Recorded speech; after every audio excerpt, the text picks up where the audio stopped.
बलौदा बाजार के बिलाईगढ़ के भटगांव थाना पुलिस ला एक बड़का सफलता मिले है। दो अलग अलग मामला में पुलिस 6 आरोपी ला गिरफ्तार करे है। सब्बो आरोपी मन लूटपाट और चोरी के घटना ला अंजाम दिए है। भटगांव थाना प्रभारी होरीराम रात्रे के अनुसार 15 अप्रैल के रात बलवंत सिंह राजपूत के घर ले अज्ञात चोर मन सोना चांदी और जेवरात समेत लैपटॉप चोरी करके ले गए रही, जेकर रिपोर्ट के आधार में भटगांव पुलिस लगातार पतासाजी करत रही।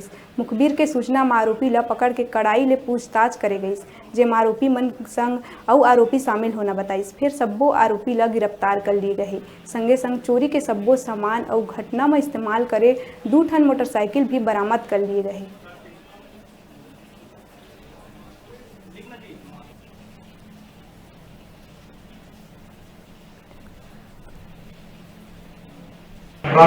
जो पैसा ले जा रहे थे उनके गले में वार कर दिए, वो लोग घायल होकर के गिर गए।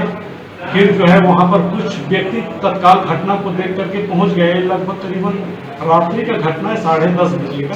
तो ये लोग डर से छोड़ करके 5 आरोपी वहाँ से भाग गए, पैसा लूट नहीं पाए। तो उसमें आरोपियों के खिलाफ में धारा 307। बेरा है छोटे से ब्रेक लेके आप मन देखत रहा न्यूज़ 36 छत्तीसगढ़ की आवाज़।